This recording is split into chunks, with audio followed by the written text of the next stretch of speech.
지금부터 여러분께서는 사랑침례교회 정동수 목사님께서 하나님의 보존된 말씀인 킹 제임스 성경으로 이사야서 전체를 강해하는 것을 들으시겠습니다.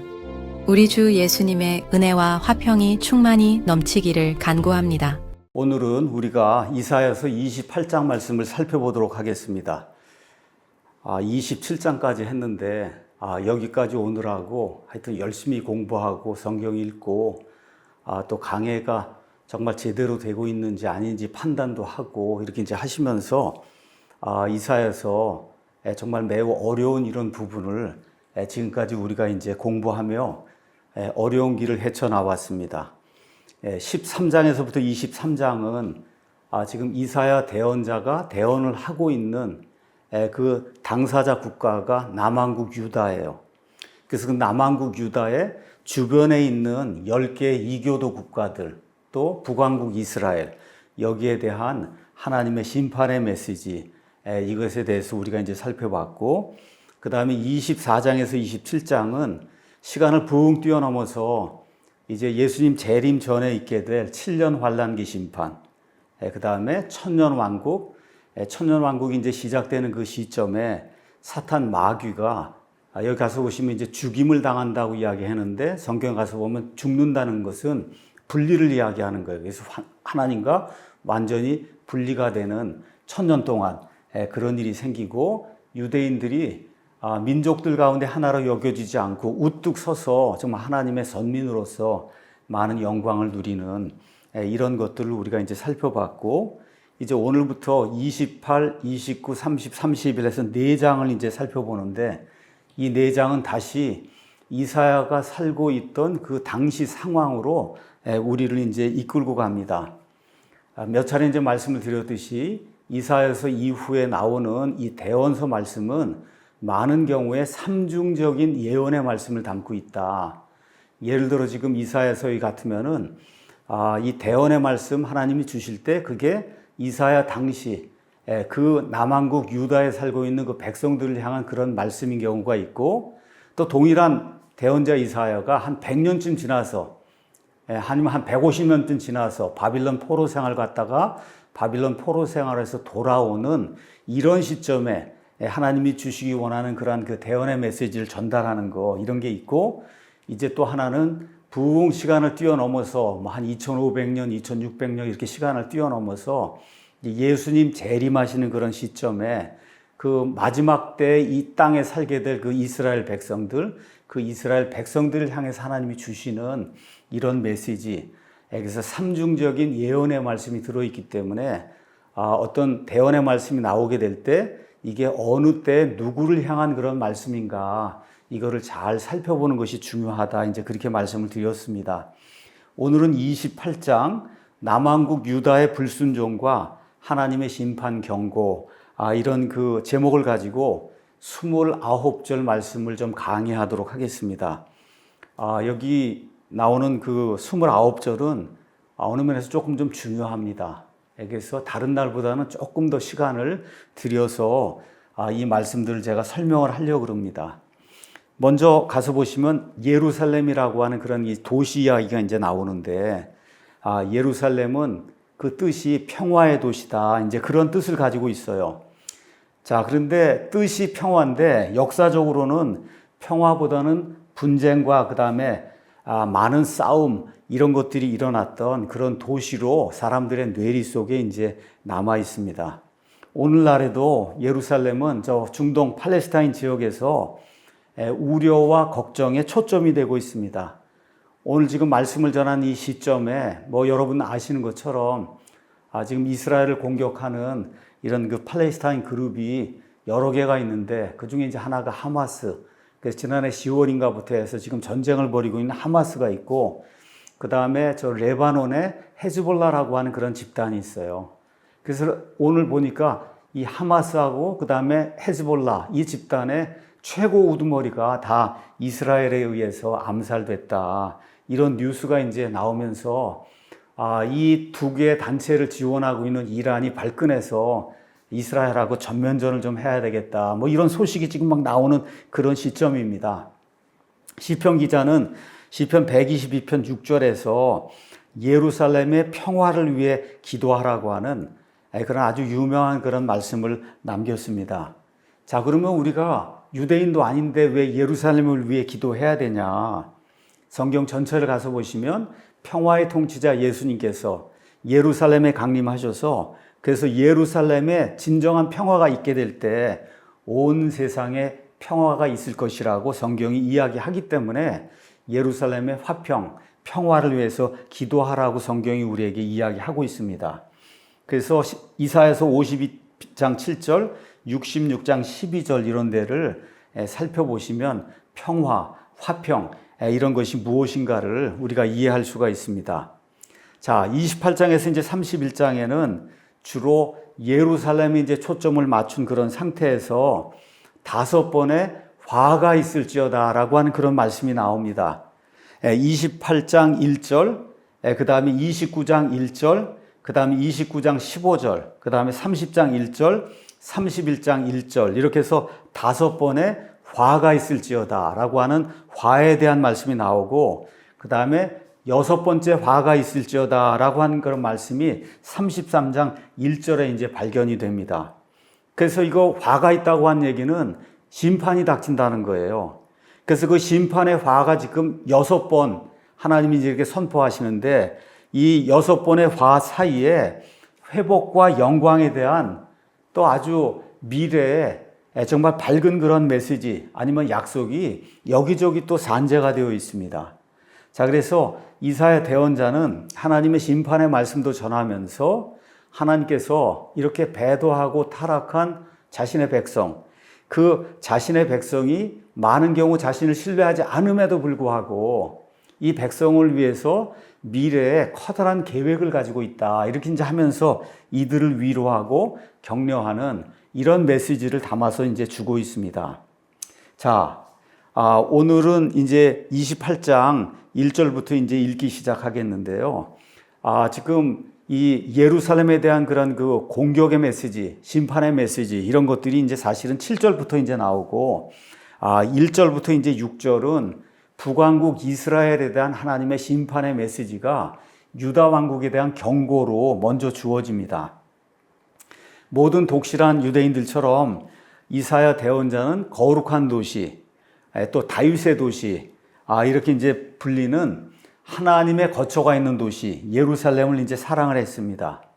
자, 그런데 이사야 대언자는 이 하나님의 거처가 있는 이 도시에 폭풍 후 구름이 몰려오고 이렇게 이제 되면서 아시리아 사람들이 침략을 하고 나중엔 바빌론 사람들이 침략을 하는 이런 것들을 하나님의 말씀을 통해서 이제 알리는 그런 역할을 하면서 유다 민족, 하나님의 백성이 하나님께로 회개하고 돌이킬 것을 촉구하는 그런 메시지를 주고 있습니다.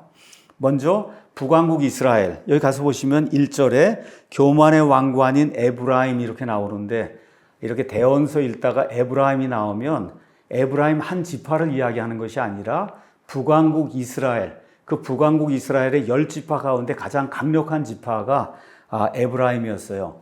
그래서 북왕국 이스라엘 가리킬 때 대언자들은 많은 경우 그냥 에브라임이라고 하고 남왕국 유다도 유다 하나만 있는 것이 아니라 유다하고 베냐민이 같이 있었어요. 두 지파인데도 성경은 거의 모든 것에서 그냥 남왕국 유다라고 이야기합니다.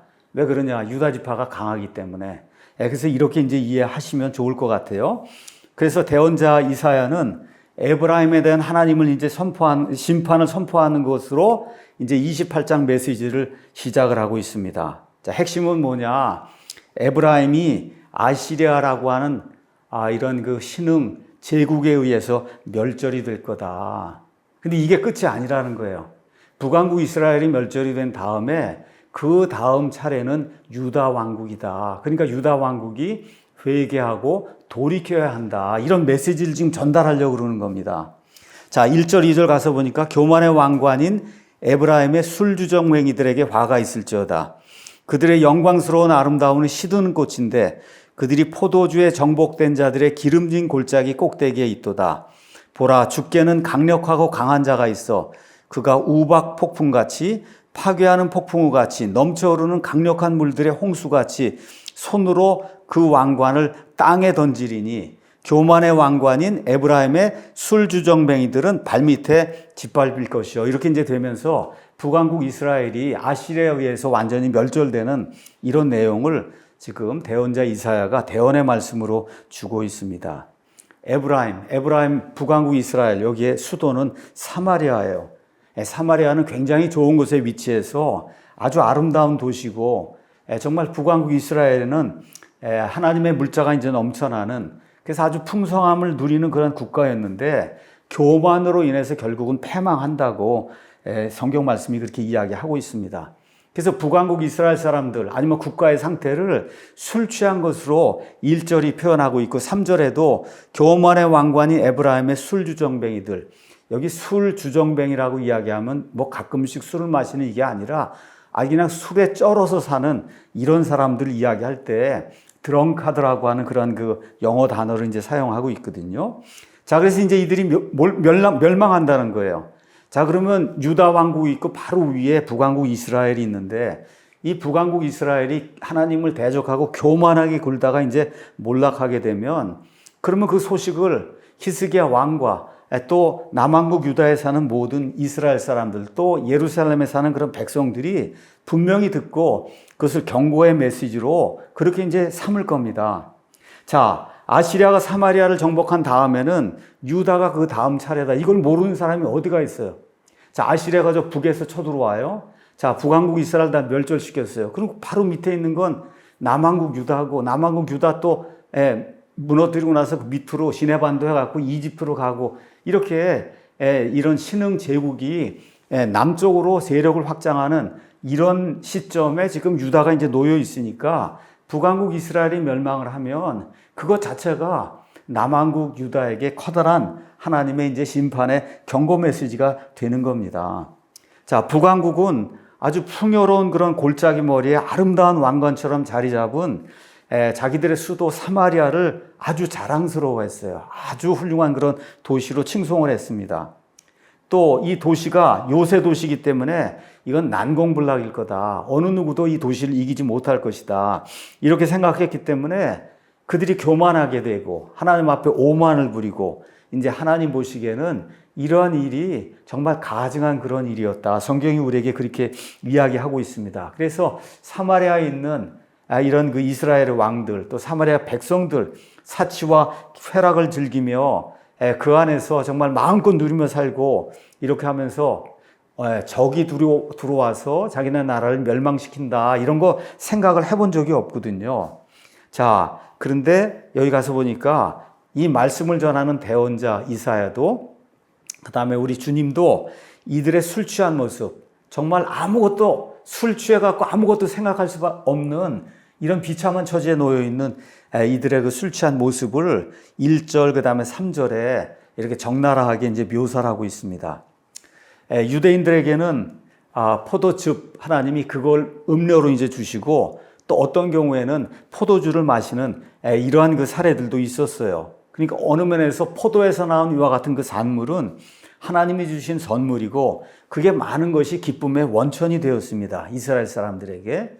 하지만 하나님의 말씀 율법은 술 취하는 것에 대해서 아주 커다랗게 이제 경고를 하고 있습니다. 그래서 대언자 이사야는 유다와 사마리아 백성들의 그 사치스러운 방종, 술독에 빠져서 사는 거 이런 거를 비난을 했고 아모스 6장 1절에서 7절 또 대언자 이사야도 이런 경건하지 못한 그런 삶에 대해서 호통을 쳤어요. 그 내용이 이사야서 5장 11절, 12절, 그 다음에 22절 이런 데 이제 기록이 되어 있습니다. 자, 3절, 4절 가서 보면은 사마리아가 자기들의 아름다움 이런 걸 자랑했지만 그 다가오는 이 폭풍, 아시리아 사람들이 밀고 내려오는 폭풍과 같은 이와 같은 그 침략 이거 앞에서는 결코 견딜 수 없는 시든 꽃이다. 이거 4절 가서 보시면 기름진 골짜기 꼭대기 위에 있는 영광스러운 아름다움은 시드는 꽃이다. 꽃을 이렇게 저도 이렇게 기르고 하는데 이렇게 딱 잘라서 이렇게 가져다 놓으면 한 이틀 3일 동안은 시들지 않아요. 그렇지만 이틀 3일 지나고 더 이상 물 받지 못하면은 그 아름다운 꽃이 금방 시들고 맙니다. 지금 사마리아, 북왕국 이스라엘의 상태가 이제 그렇다는 거죠.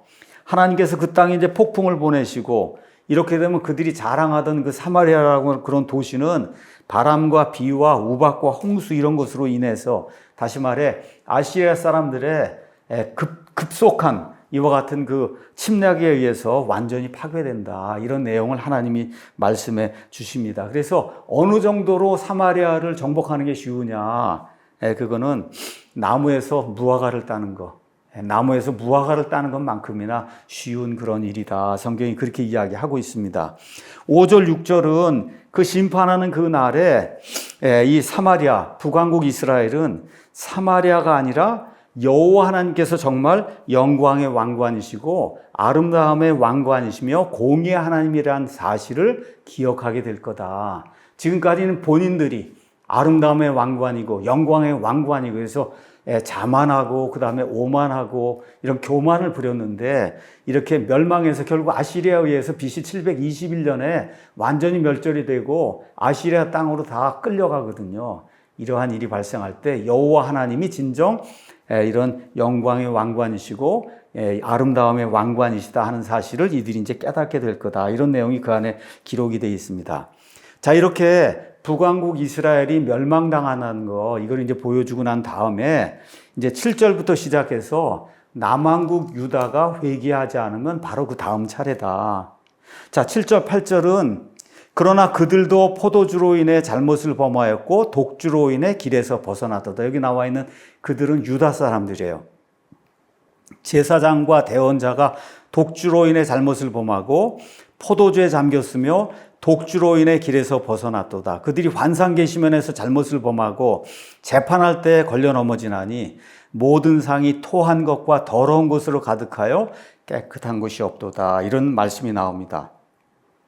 지금 대원자는 북왕국 이스라엘만이 문제가 아니라 하나님을 섬긴다고 하고 또 하나님의 성전이 있는 예루살렘, 남왕국 유다도 그 이상의 문제가 된다고 지금 이야기하고 있는 거예요. 자, 유다 백성들은 자기들의 라이벌 왕국인 북왕국 이스라엘이 이제 곧 아시리아에서 멸절된다. 이런 그 대언의 말씀을 들었어요. 그런 선포를 들었어요. 너무나 기쁘다. 이렇게 이제 생각할 수 있지만 대언자는 그 다음 차례가 바로 너희다. 그렇게 이제 이야기하는 거예요. 왜 그러냐? 동일한 죄를 짓고 있다는 거예요. 유다도 동일한 그런 죄를 짓고 있다. 여기 가서 보면 백성들에게 모범이 돼야 될 제사장들과 대언자들이 술에 취해서 비틀거리며 돌아다니고 곳곳에 먹은 거를 토해내고 술 먹은 거 이런 거 다 토해내서 정말 추잡한 이와 같은 행태를 보이는 거, 식탁에서 술판을 벌이고, 여러분 제사장, 지금식으로 얘기하면 목사들이 술판을 벌이고 토하고 이런 모습이 연출이 되면 그러면 교회가 제대로 될 수가 없잖아요. 자, 그래서 백성을 향한 그들의 충고는 하나님의 영에서 나온 게 아니라 술 취한 상태에서 그들의 헛된 망상 속에서 나온 거다. 성경이 그렇게 이야기하고 있습니다. 자, 9절에서 이제 10절은 이 교만과 술 취함이 유다의 모든 죄가 다 아니다. 더 있다는 거예요. 교만과 이런 술 취함 말고도 죄가 더 있다. 이건 뭐냐 하면 이 가운데 올바른 대언자가 있고 올바르게 말씀을 전하는 자들이 있다는 거예요. 그런데 이런 사람들의 말을 유다 백성이 다 거부했다는 겁니다. 9절에서 이제 13절. 자, 9절에서 10절 제가 읽어보겠습니다. 그분께서 누구에게 지식을 가르치시려는가?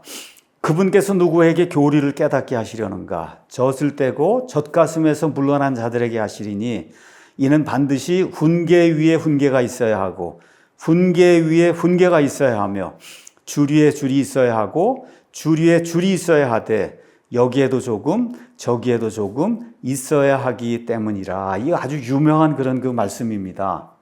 자, 여기 나와 있는 이 9절 10절 말씀은 술에 취한 그 대언자들과 제사장들이 이사야 대언자 아니면 하나님을 조롱하면서 하는 거예요. 뭐라고 이야기하냐? 하나님 아니면 이사야 대언자는 마치 어린아이를 가르치듯 우리를 그렇게 똑같은 말, 단순한 말 이런 걸로 반복적으로 우리를 가르치고 있다. 그러면서 조롱하고 있는 겁니다. 또 지금까지 선한 그런 그 대언자들이 있었는데 그 대언자들이 와서 우리에게 말씀을 전하고 가르치는 걸 보면 같은 말 반복하고 마치 어린아이들에게 쉬운 거 가르치듯이 계속해서 어린아이의 어휘를 사용하면서 우리를 가르쳤다. 그렇기 때문에 우리가 그런 말을 진지하게 받아들일 필요가 없다라고 이런 사람들이 지금 이야기하고 있는 거예요. 다른 식으로 얘기하면 우리가 도대체 애냐. 3살, 4살쯤 되면 이제 젖을 떼는데 그 젖을 뗀 아이에게 말을 가르치거나 하게 될 때 쉬운 말로 반복해서 그렇죠. 계속 그런 식으로 가르치잖아요. 그러니까 이 사람들이 그렇게 이야기하는 게 우리가 어린애냐, 이제 젖된 어린아이냐. 왜 아이들의 단순한 어휘로 똑같은 말 이걸 자꾸 반복하느냐.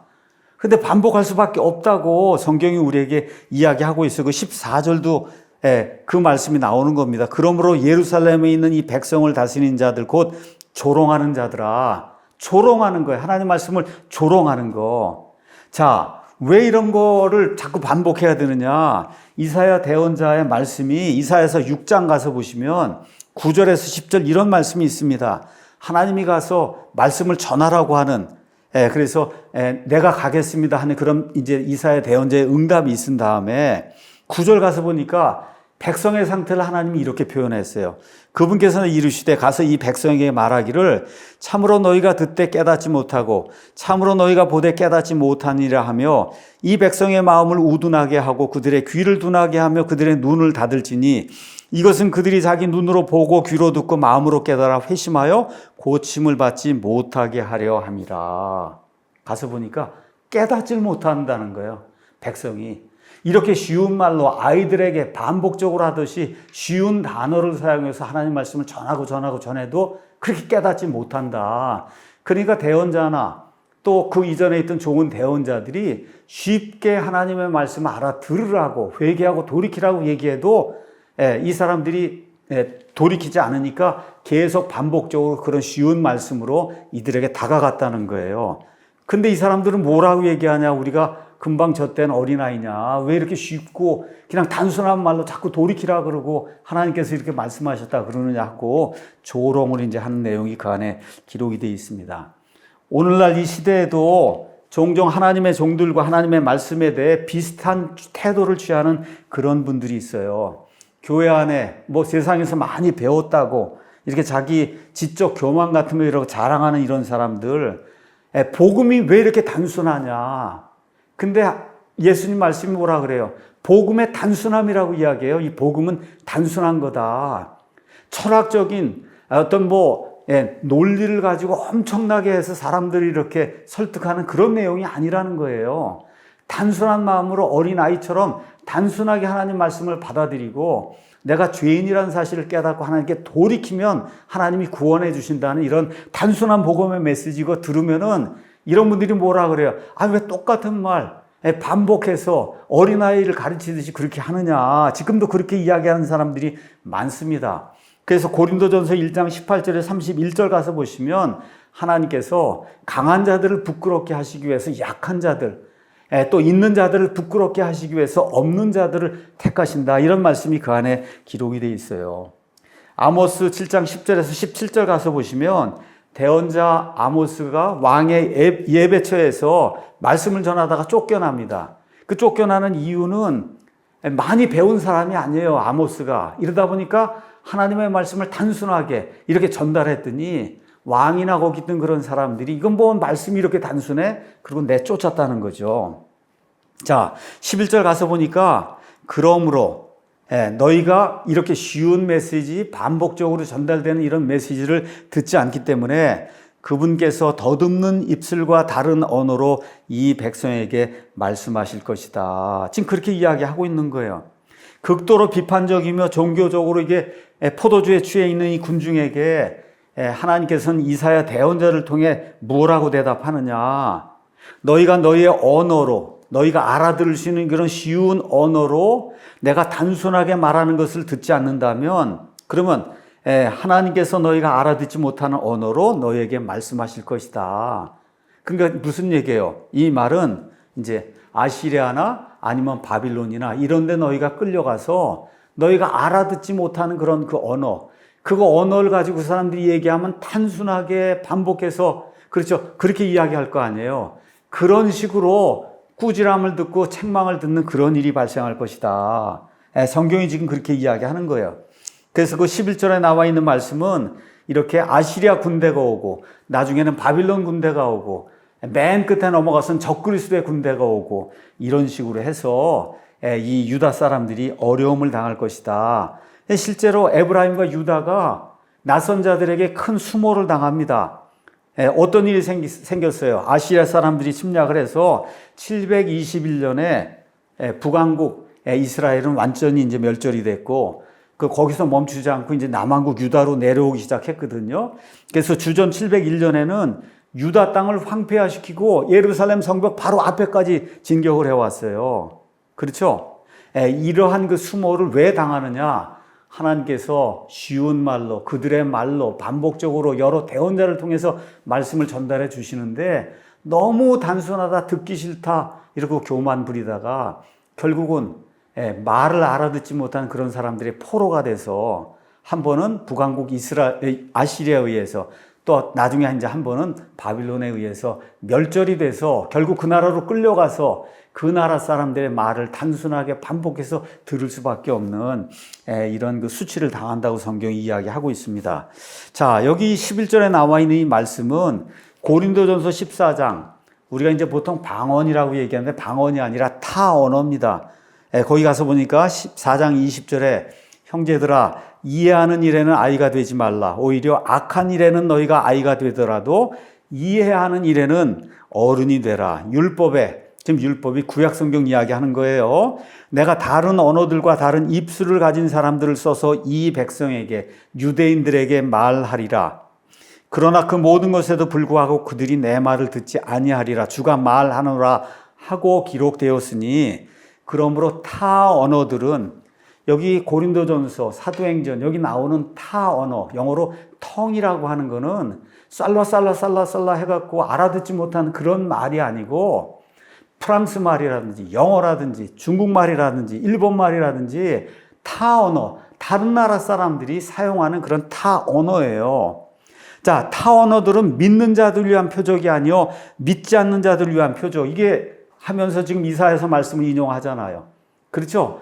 불신 이스라엘, 믿지 않는 자들, 이들을 돌리기 위해서 결국은 하나님께서 이런 타 언어 사용하는 그런 사람들, 그 사람들의 심판을 통해서 이 사람들이 돌아올 수 있도록 그렇게 하기 위해서 이 타 언어 표적이라고 하는 것이 주어진 거고, 그렇죠? 대언하는 거, 말씀을 전달해서 하나님의 뜻을 알려주는 거는 믿지 않는 자들을 위한 것이 아니요 믿는 자들을 위한 것이다.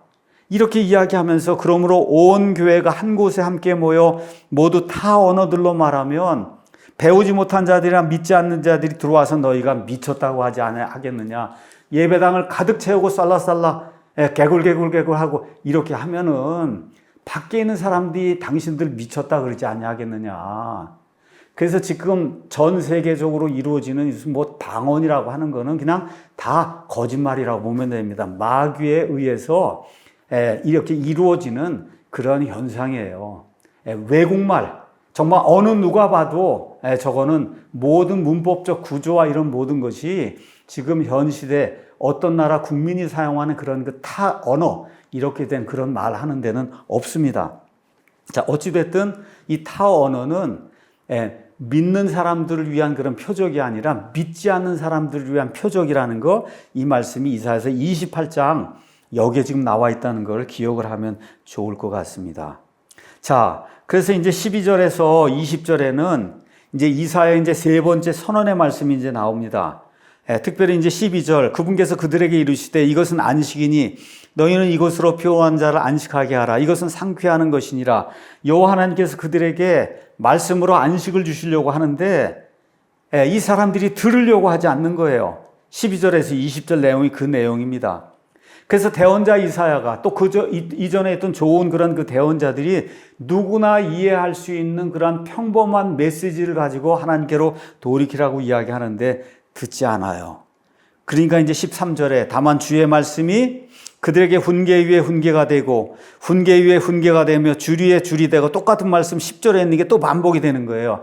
왜 이런 일이 생기느냐? 이것은 그들이 가다가 뒤로 넘어져 부러지고 올무에 걸려 붙잡히게 하려 함이니라. 이렇게 이제 나오면서 결국 자기들 말로 전달이 되는 하나님의 단순한 그런 메시지를 거부하다가 결국 다른 나라로 쫓겨가서 그래서 그 나라 사람들의 말을 모르니까 애들처럼 단순하게 반복해가면서 배우면서 하나님의 심판의 의미가 무엇인지를 깨달을 수밖에 없는 그런 일이 이제 이 백성에게 생긴다고 성경이 이야기하고 있는 거예요. 자, 15절 이제 그 이하에는 왜 이 사람들이 하나님의 말씀을 그렇게 듣지 않느냐? 그 이유가 나와 있습니다. 하나님을 믿는 게 아니라 우리가 정치적인 동맹, 외부에 있는 그런 국가들하고 동맹을 맺었기 때문에 이 동맹으로 인해서 우리는 안전하다. 그렇게 이제 주장을 하고 있는 겁니다. 15절하고 18절에. 그래서 유다는 아하스 왕 시대에 아시리아하고 비밀 조약을 맺었고 히스기야 왕 시대에는 조금 이따 이제 보시면 30장 1절에서 5절, 31장 1절 이런 데 가서 보시면 이집트하고 동맹을 이제 맺게 됩니다. 이집트에게 도움을 청하는 그런 내용이 그 안에 기록이 돼 있어요. 자, 가서 보니까 하나님께서 이제 이렇게 이제 말씀을 하십니다. 15절에 너희가 말하기를 우리가 사망과 언약을 맺었고 지옥과 합의를 맺었으므로 넘치는 채찍이 휩쓸고 지나갈지라도 외국에서 누가 침입할지라도 우리에게 오지 못하리니 이는 우리가 거짓을 우리의 피난처로 삼았고 거짓된 것 밑에 우리를 숨겼기 때문이라. 이제 그렇게 이야기를 한다는 겁니다. 자, 사망하고 협약을 맺고 지옥하고 협약을 맺었다. 이런 이야기는 무슨 이야기를 하고 있는 거냐? 이거는 하나님이 함께하지 않으셨기 때문에 실패할 수밖에 없는 그런 그 운명을 지금 이야기하고 있는 거죠. 그래서 이들이 내가 합의를 맺었다. 그 얘기는 무슨 얘기예요? 죽지 않고 그리고 지옥에 들어가지 아니할 거다. 이 사망하고 지옥하고 합의를 맺었기 때문에 근데 하나님은 너 그렇게 이야기하는 거 아니다라고 지금 이야기하고 있는 거예요. 이 모든 건 거짓이고 그 다음에 거기 나와 있는 것처럼 거짓된 것이기 때문에 이걸 의지해서 숨으려고 하는 너희는 반드시 패망할 것이다. 하나님께서 이제 그렇게 말씀을 해 주십니다. 그래서 아시리아의 이런 군대, 이런 적들은 홍수, 폭풍, 채찍 이런 것들처럼 그들에게 닥쳐 들어올 것이고 그럼 이스라엘과 유다는 피할 길이 없게 된다. 그래서 결국 북왕국 이스라엘은 721년 BC 720년 완전히 멸망하고 유다는 겨우 살아났어요. 겨우 마치 살 얼음판에서 구원받는 것처럼 간신히 히스기야 시대에 하나님께서 한 천사를 보내셔서 18만 5천 명의 아시리아 군대를 일순간에 죽이는 그런 일을 통해서 기적적으로 이제 살아나게 됩니다. 그래서 여기 15절에 있는 것처럼 그들의 피난처는 거짓이고 거짓된 것이다. 지금 우리 대한민국의 상태도 남한국 유다의 상태와 거의 비슷합니다. 어떤 일이 생기면 국가가 멸망하냐.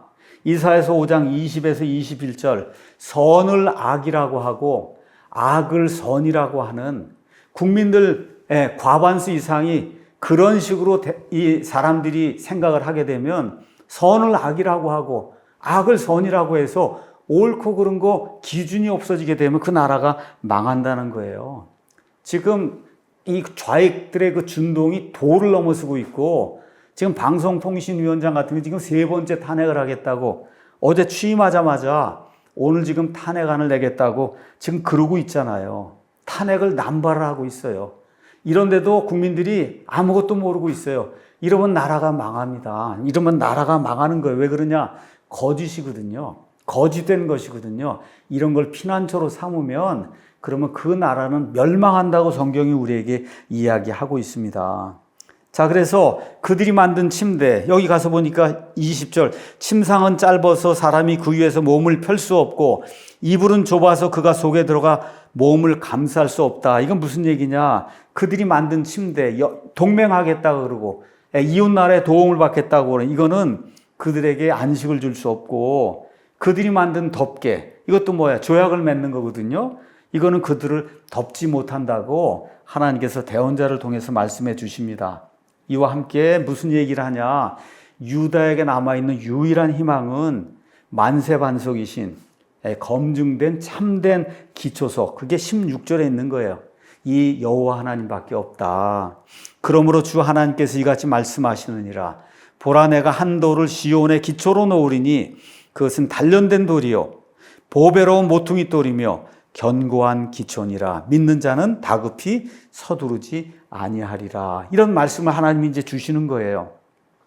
그러니까 그리스도인들의 유일한 희망, 지금 마지막 때를 당한 우리에게 유일한 희망 역시 그리스도라고 하는 그 기초소밖에 없는 거예요. 이건 메시아에 대한 그런 분명한 언급이고 신약 성경도 우리에게 분명하게 그렇게 이야기합니다. 베드로전서 2장 4절에서 7절, 로마서 9장 33절, 마가복음 12장 10절 이런 데 가서 보시면 동일한 말씀, 이 말씀이 언급이 되고 있습니다.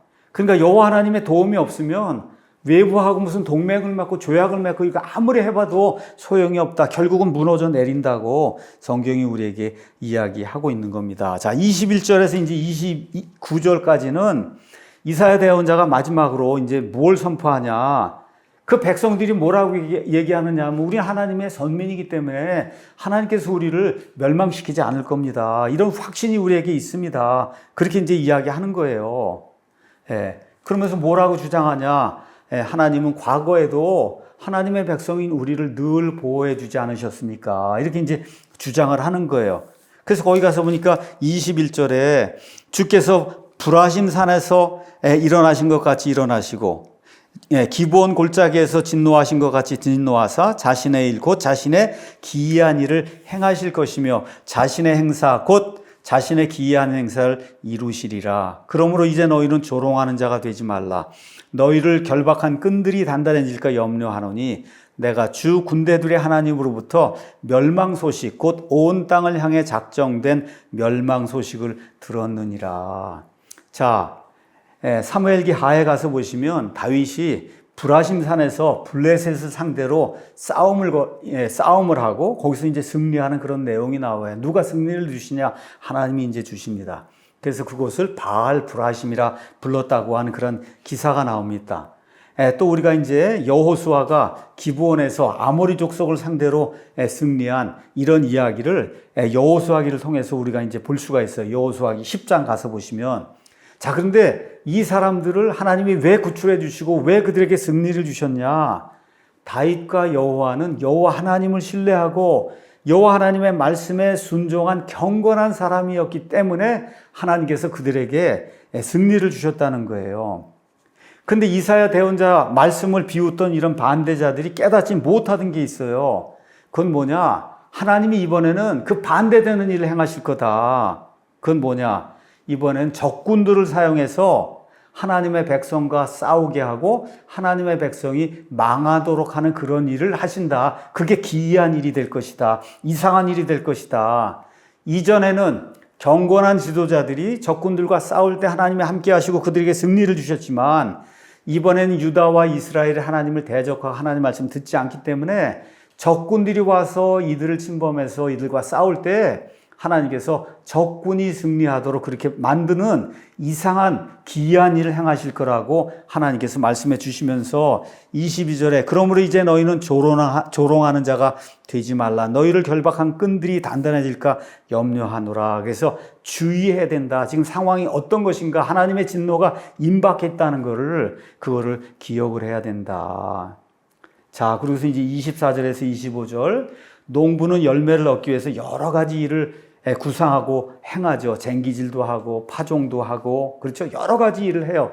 맨 끝에 이 열매를 얻기 위해서. 그래서 하나님도 마찬가지다. 지금 대언자가 이야기하는 거예요.